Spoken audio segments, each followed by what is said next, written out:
Hi, Nicholas. Great to see you this Hi, week. Peyton. So, I thought this week we could talk about an article that you recently sent me, which was titled Kneading the Eggs. Maybe you could start by telling us a little bit about the article and then describe what do you mean by eggs in this Yeah. in this metaphor, in the title of this piece. So if you watch a great movie called Annie Hall, at the very end of Annie Hall, Woody Allen tells this joke, which he then says sums up life. And the joke is that a man visits the psychiatrist and says to the psychiatrist, "I'm not here for myself, I'm worried about my brother." The psychiatrist says, "What's the problem?" And he said, "Well, my brother, he thinks he's a chicken." And the psychiatrist says, "Well, why don't you tell him, give him the bad news or the good news? He's not a chicken." And this guy says, "Well, we need the eggs." And I put that in the category of, I've got a particular category of joke, which is a joke that gets better the older you get. And that's firmly in it. There's only a few, actually. And I thought that was just a sort of zany, silly joke.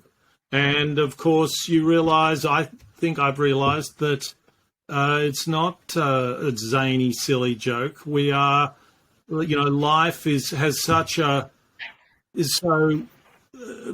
depth in life of things that are unacknowledged and in some sense unacknowledgeable, that we're always playing these possibilities of us being all part of a kind of madness, something that doesn't make any sense.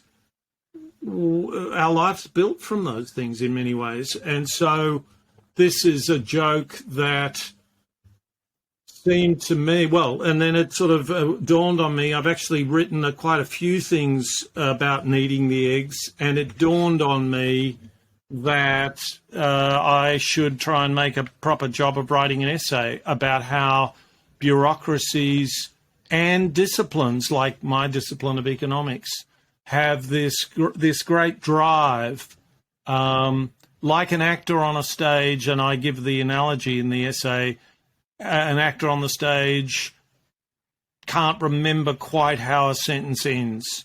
And so he'll just until he gets to the rest of the line and then goes on with the scene and everyone remembers where they are and so on. And life is like that, right down to this conversation, which is that we're constantly, kind of keeping the show on the road. And what happens in organizations is that, this story that I've told puts a real premium on trying to be mindful of the truth of situations. And it shows you how easy it is to be drawn into the theatricality of pretending. And that's what I think is a major explanation for how bad bureaucracies can be, how bad political discourse can be, and a clue to what we could do about it.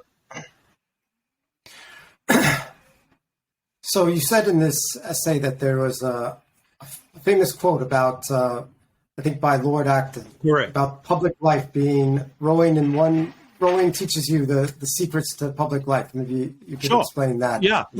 So the other joke is a joke that I took out. So for 20, 30, I first heard this joke when I was probably about 15, and our Prime Minister of the time, Gough Whitlam, a very cultivated fellow, a bit crazy, cited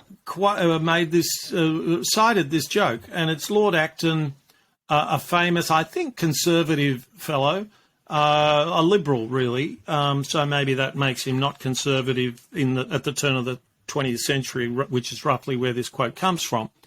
And he just said in a kind of in a way that you can imagine people swilling the brandy as he's talking over at dinner. And he said, "I've always thought that rowing is the perfect preparation for public life because it enables you to go in one direction while you face in the other." And so that's a nice joke, and it's a nice joke about what politicians do, and anyone who's watched Yes Minister can appreciate that as well. And yet, and so I would use it to embellish articles that I might write about the idiocies of bureaucracy or just the general dysfunction of bureaucracy. And writing an article in 2020, I think it was, about a big report on strategies for on evaluation strategies for programs about Indigenous people. I was writing this article. I was writing it with a heavy heart because I was arguing that people I had a lot of respect for and real affection for were basically producing a complete turkey of a report, that this report was more part of the problem than part of the solution, despite their very best intentions. And what they hadn't done was they hadn't taken account of this performative aspect of politics and of all the structures that are brought into play. And so I took this joke out of the role of an embellishment and turned it into the fundamental explanatory fulcrum of the essay. And so it's the same content as it was before, but I'm really saying, hey, this isn't just a funny joke. It's this. It takes us to the substance of our problem. And it's one of the reasons why I say in this Kneading the Eggs piece that my next piece where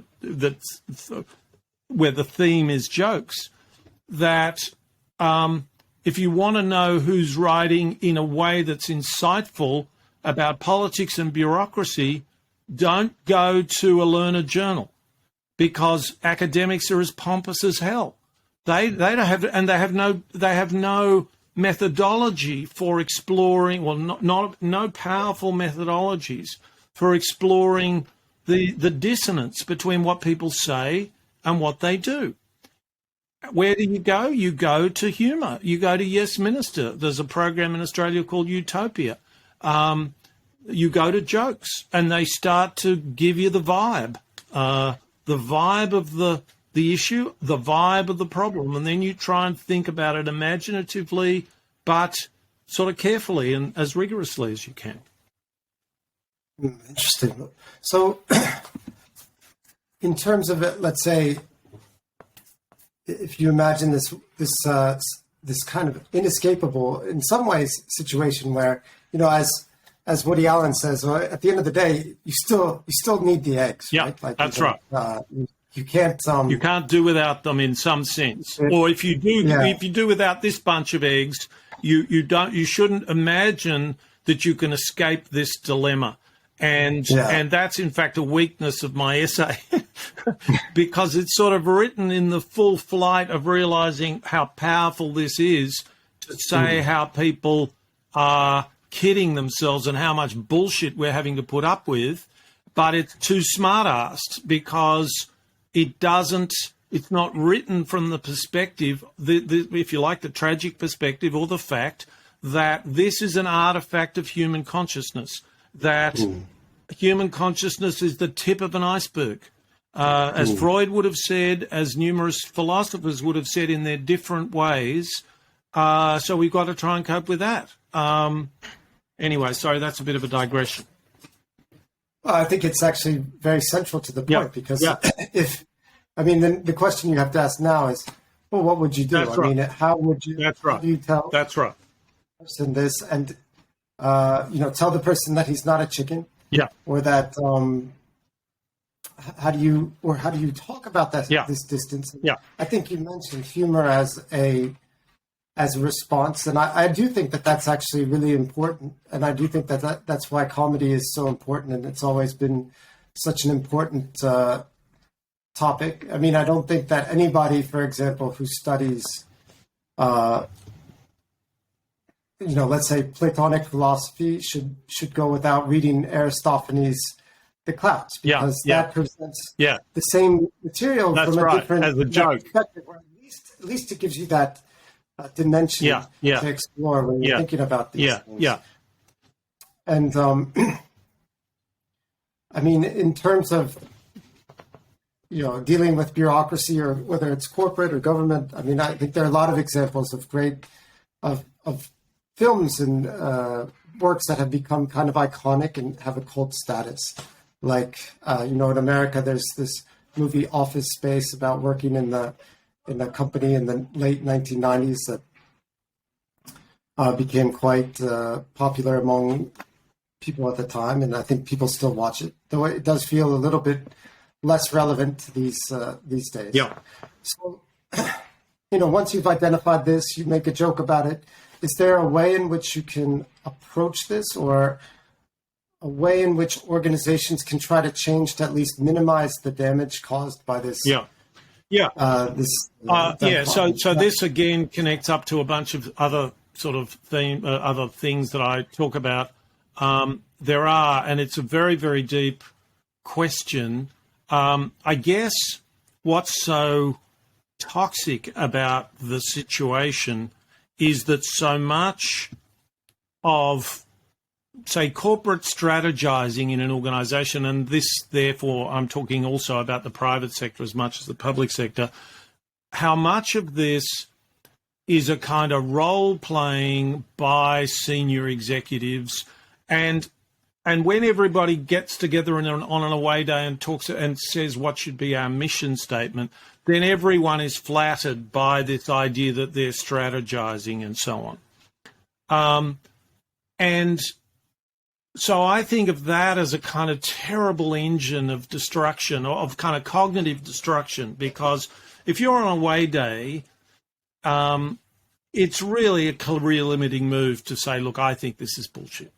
Sorry, I just don't think this is the way this company should, my own personal view is that, firstly, you can tell a lot about an away day by whether there's been a whole bunch of things leading up to it. But basically, my own view about, and I've written some articles about this, my own view of strategy and these of working on these kinds of questions is to start at the bottom. Ask what things are exciting you about the company, what's pissing you off, what could we do about this? And then you kind of, as you do that, you start noticing, oh, well, if we fix that, that involves this, and you start knitting together a routine of trying to address issues. So that's a kind of trying to connect reality with one's thought, rather than have a whole lot of these nice sounding words and then you kind of backfill reality to it. So you can take, so that's my advice, if you like, to the top, to say, don't do these farcical activities, do things much more concrete, in a much more concrete way. But the other important question, which I try and address in this essay, the two final sections are, what should organisations do with these ideas that I'm presenting, and what should you do as a little grain of sand, a little point of consciousness. And there I do something again which would shock and generally piss off a lot of people, I think, which is that I liken, I don't think I use these terms, but I liken life inside a large bureaucracy to life behind the Iron Curtain before the fall of the Berlin Wall. A life of lies and pseudo-life, in which you speak about things in the manner that those at the top have invited you to speak about them, and only in that way. And I think I might have read this to you before, but I'm going to do it again. There's this, after I wrote that essay on Indigenous strategy for Indigenous evaluating Indigenous programs, I had a conversation with the Centre for Public Impact in London, and they said, well, it's funny, they didn't say my essay was long-winded, but it was long. We've just published anonymously on our website an article, and it was about 700 or 800 words, I think, and these are the first two paragraphs of it. I spent 10 years of my life writing. I wrote neighbourhood plans, partnership strategies, the local area agreement, stretch targets, the sustainable community strategy, sub-regional infrastructure plans, and so on. I have a confession to make. Much of it was made up. It was fudged, spun, copied and pasted, cobbled together and attractively formatted. I told lies in themes, lies in groups, lies in pairs, strategic lies, operational lies, cross-cutting lies. I wrote hundreds of pages of nonsense. Some of it was my own, but most of it was collated from my colleagues across the organisation and brought together into a single document. Why did I do it? I did it because it was my job. Or I've never talked to anyone who doesn't relate to that, even if they've never worked in a workplace. If they've gone to a school, they get that.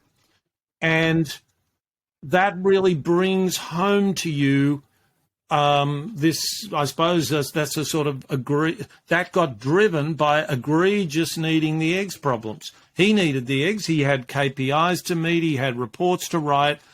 Everyone knows what sort of report is expected, and it's certainly not actually to tell the truth as you see it. It is to tell the truth, in inverted commas, as you've been trained to see it, as the organisation has trained itself to look upon this. So you can't lie. You can't say, you can't make stuff up. You can't say we treated 500,000 patients when you treated 520 patients.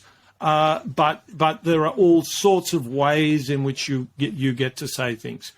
So this is I'm saying that life in bureaucracies has a terrible, one of the reasons things are so bad, and in private sector bureaucracies, they're not quite as bad because there's lots of market competition. And if you kid yourself for too long, someone will just come along and eat your lunch.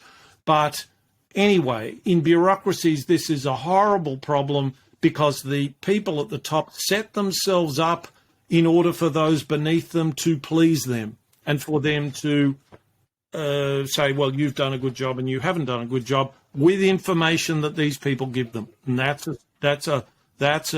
not going to end well.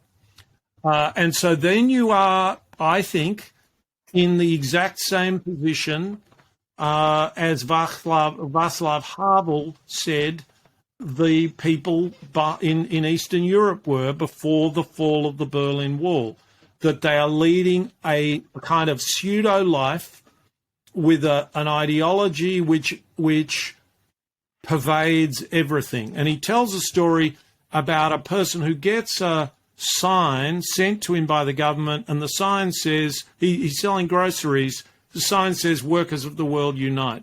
And he puts it up he knows it's kind of nonsense, but he puts it up in his shop because not putting it up in his shop is making a statement. And why would you do that? And in some senses, well, yeah, it'd be good if workers of the world united. You know, like it's not saying let's go and kill all Jewish people or something. It's a kind of a nice sentiment. And he talks about this sort of bridge of pseudo-life, this bridge of lies to others in the same river of the same pseudo-life, and the need to try and break out of that. He said they need not accept the lie. It is enough for them to have accepted their life within it. For by this very fact, individuals confirm the system, fulfill the system, make the system, are the system. In everyone, there is some willingness to merge with the anonymous crowd and to flow comfortably along with it down the river of pseudo-life. So that's the situation that you're in. And what can you do about it? Well, you can try to cultivate a taste for, just avoiding, you can just start very slowly, avoiding euphemisms that confuse. See how far you can test that. See who you know, see who amongst your colleagues sees the world in a similar way. And then you're in this problem, then you're in this situation of choosing how much truth to tell. And I'm not in the business of telling people to be heroes. I am in the business of saying, try to practice truthfulness to oneself. It's not easy. And then build from there. That's rather vague, but that's what I've said in the essay. So, well, one question I have, though, is let's say we accept the proposition that this kind of environment is somehow unjust to the people who are forced to speak in a way that's untrue to fulfill their roles within an organization. But insofar as, let's say, these value statements or these these mission statements, insofar as they allow or enable the organization to meet its goals, and let's assume that these goals are more or less, I'd say, positive for society, how do you think, in some ways, there's like a kind of noble lie being played there, or maybe some sort of, that this deception is not as toxic as it might appear to be on the surface? If the organization is more successful because of this. Yeah. I'm not necessarily arguing this is the case. Yeah. Well, I think I certainly agree that once I've made my point, 100 qualifications like the one you've suggested come up. We've already agreed that we all need the eggs to some extent. So my answer to this is not never to go along with something, far from it. I actually think, I don't know, you can say that as a noble lie, some of these things work. I know that I'm not sort of, Google says its mission is to index the world's information or something. I mean, worse things have happened. It doesn't do any harm, and it can do some good, because it can be a kind of a one-line encapsulation of what the way the organization sees something. I see these things more, I mean, if you think of something like values, again, I mean, my own, this is another very deep conversation, but my own, I think what's happening here is that, let me just assert that values emerge from life. They don't emerge from words. If I say honesty is a value, so is respect, so is justice, and so is clarity of thought. And they will all find their way into some contest with each other in different circumstances. And so what's going on is a kind of a falsification that I think sort of degrades practical reason, because lots of people think they're doing something when they agree on certain values. But you only have to, as far as I'm concerned, I think I can knock this down very quickly by saying you just get this list of values, there's 5 or 6 of them, and then you pick a value that's pretty obviously not there. You say, so that's not an important value to you. And of course they'll say, no, it is. And Price Waterhouse in Australia in 2014, I wrote a sort of satirical blog post about it. One of their 5 or 6 values was authenticity. Knock me down with a feather, give me a break. And then 2 years later, it wasn't. So now, be as inauthentic as you like. It's absurd. It's really kind of crazy. So, so that's how I think about it. And what's happening here is that more and more bits of life are being kind of wrenched out of the life world, wrenched out of the relationships that people organically have with each other without specifying what they are, and drawn over to this world of apparent accountability.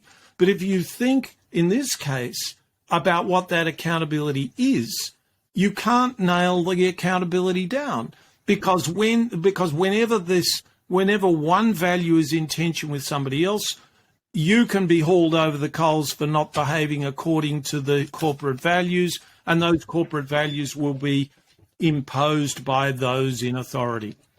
So it's a real mess, but I sort of should double back to where you started by saying, can these things be valuable? And I think the answer to that is yes. So long as they're not kind of unwitting or witting cover-ups for real lies. So always honesty, we're honest. And when these weasel words like in everything we do. Well, that's never happened. No one's ever been honest in everything they do or anything else in everything they do. But if a leader wants to say, this is one of our core values, I'm going to defend anyone, we've been bad in the past on this, it's done us harm, and I'm really going to defend you if you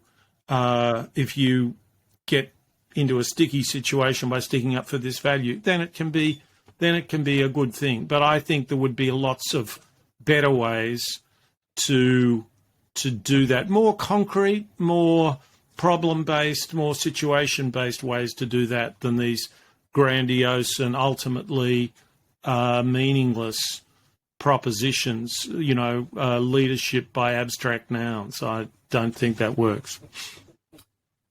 So I have a question, and I think it'll lead into another topic that you wrote about, not so much a focus of this particular essay, but it kind of really resonated with me. This idea of what a professional is and what a new professionalism might look like. Yeah. But so let's say we have these values that are laid out by a group of top executives in the organization. Do you think that those are more valuable or more, let's say, targeted at, let's say, kind of a managerial group of people in the organization, or the people at the ground? And do they have a difference in value? If I'm, let's say, managing a group of people, and I can think of that the company really cares about this, it might orient my work which is otherwise in some sense abstract. Or does it really have importance that I can connect to the people who are actually doing the real work within an organization, something along these lines? Yeah. I'm not sure. I think it's a good point that these values can be targeted at different people. I guess let me not quite answer your question, but talk about professionalism. And I guess my idea for a new professionalism is a professionalism that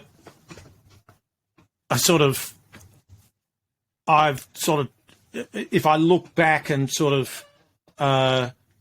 try and work out where I've ended up, there are all kinds of lovely echoes, like Adam Smith's theory of moral sentiments.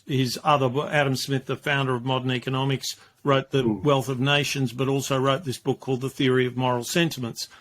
In it, he talked about the way in which we are socialized by starting off very egotistical, starting off just being aware of ourselves, then becoming aware that we are looking at people other than ourselves and starting to be able to judge those people and make judgments about whether we like them or don't like them, whether we think they're good people or bad people, or did a good thing or did a bad thing.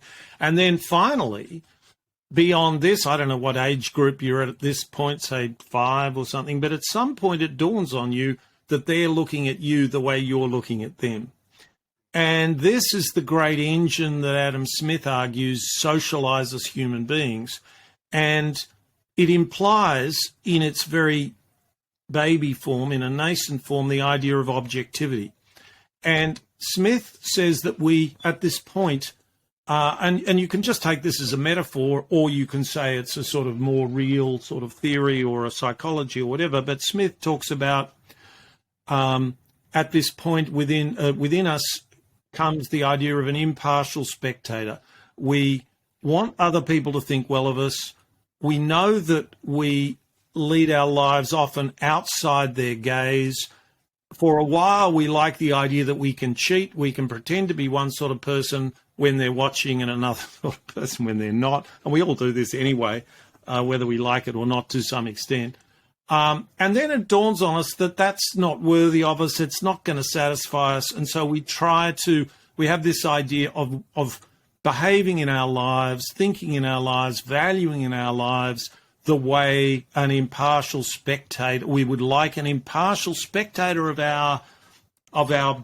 those things, of our values, our behavior, to think well of us. We don't just want approbation. We don't want people's admiration. We want their deserved approbation.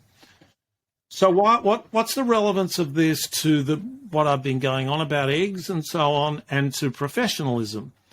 So the professionalism I want to encourage is a professionalism of self-transparency. And what I mean by that is, again, I'll use a quote from Richard Feynman, the great scientist, who said, in science, the first rule is you must not fool yourself, and you are the easiest person to fool. So if some difficult operation like running a hospital is just being done by managers who don't know that much about medicine, and if they do, they're arranging everything into KPIs, you'll end up, they're encouraging people to get into that hierarchy of lies that I described earlier. And this is a plague in our world. It's true in universities, where people are judged by how many articles they've published and so on, not by the quality of their work. And so if a school or a hospital is trying to do something difficult, this managerial approach ends in tears. So how can we do better? And my answer is, well, we sort of have the clue in the structure of professions that preceded this locust plague of managerialism. And the deal was that a professional went and learned a lot, took on certain kind of Hippocratic oaths, and then we said, over to you. You tell us what to do. You're the expert. Now, there are a bunch of problems with that. One problem is they should be dealing with evidence, but often they're not. Professions are slow to change. They should change much faster following the evidence. And also, in that structure, there's not a lot of pressure to respond to the evidence. And there's a big class, it's freighted with class values. Upper middle class people are these professionals. And they go and, become counsellors for people who are just struggling to put things together in the outer suburbs and so on. So my idea of a new professionalism tries to take the best of those things and to make it evidence-based, to make it based on reality, and to build it from the field up on truth-telling. And it's probably too late in this discussion it is a good introduction to another discussion about what sort of institutional framework might encourage that. So that's what I would like to see. That's what I would like to see people trying to build. I think I've built a sort of sketch of the basic conceptual ideas, and then we need people to experiment with them, prototype them in different situations, and see what works, if anything, whether I'm having a lender myself, or whether there's something quite powerful there which could produce a different kind of truth-telling from the bottom up. That's the holy grail, I think. Yeah. Yeah, I think that's a really fascinating area to explore. And it's really interesting these days. People like to tell you the job that your children will have doesn't exist yet, or something along these lines. Yeah. But I don't know if I really buy that. I mean, to some degree, yeah, I don't know. The jobs that were around when my parents' generation are still very much around, and they've maybe changed form, and a few things have sort of gone away. Like, and I think we could talk that whole topic of automation and the way in which jobs change is also an interesting one we could explore more. But well, just to throw in that Toyota, this is one of my little things that part of my thinking about a new professionalism comes from Toyota Production System, which tries to build a bottom-up system of accountability, an accountability to the company through self-accountability, and they knocked it out of the park. They quadrupled. Their labor productivity was 4 times the companies that 20 years previously they were copying in America. And that's this alternative process. So I think it's a very exciting possibility. Yeah. But we have to try and see if we can do it. Yeah. Well, I think this is definitely something we can explore in a future week. But it's great to talk as always. Yep. And we'll continue this conversation next time. Sounds great. Okay. Take care. Thanks.